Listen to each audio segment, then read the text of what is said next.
ensure that there was the balance between business and consumer. And basically the Act ensures that the rights of consumers are protected in the everyday space of doing business. Okay. So when did the Act come into effect? The Act came into effect on the 1st of April 2011. So all transactions entered between that period, or that consumers entered to between that period, will be covered under the Act. Like I said, it's a really vast piece of legislation that covers everything from purchasing of a dress to a motor vehicle to basically a car. Having problems with the car, etc. The Act is really, really vast. Okay. It covers So all transactions. It's made for the consumer. Yes. To protect the consumer in whatever purchase that you make. Absolutely. Okay. Now I want to find out, what is the purpose of this of the consumer protection? I know we touched on is protecting the consumer, but just more detail if you can. What this Act does protect. Okay.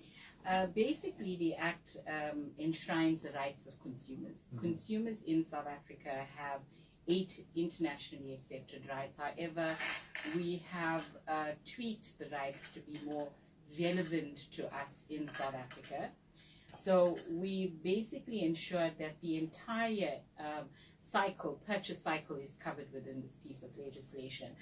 So the rights of consumers, basically, the first right, a consumer has the right to equality in the marketplace.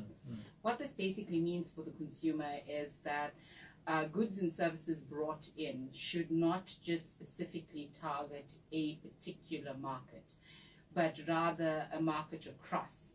So you'd find that consumer rights are also your human rights, basically.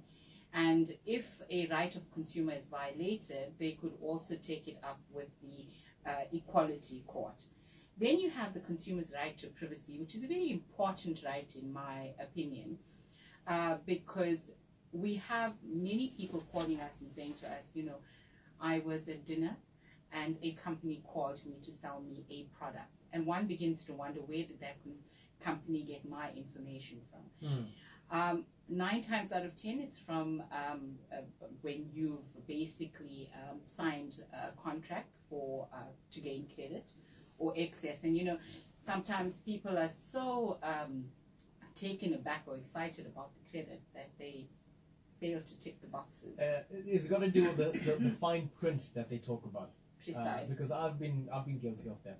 It's like, I can't read all of this. Where do I sign? And you sign it, and suddenly a couple of months down the line and a couple of weeks down the line, you get calls for promotional offers and all of those kind of things. Like, where did you get my number? Because you signed accepting marketing information. Exactly. We're so excited, believing that this credit is going to be given to us free of charge. Yeah. That we omit to fill in those boxes. Don't we wish? Exactly.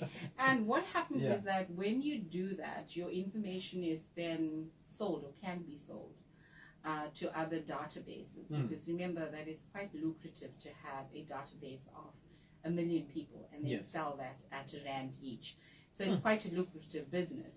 So that is how you have sharing of information. But in terms of the Consumer Protection Act, my information is mine. It's private. It ties in with the POPI Act and should not be shared with anybody else. So if you are getting direct mail, or we call it direct mail, but if you get promos, etc., you can opt out. The consumers must be given the right to opt out. And when he opts out that SMS, he should or she should not pay for the opting out of that particular facility, because it's basically my right. Then if you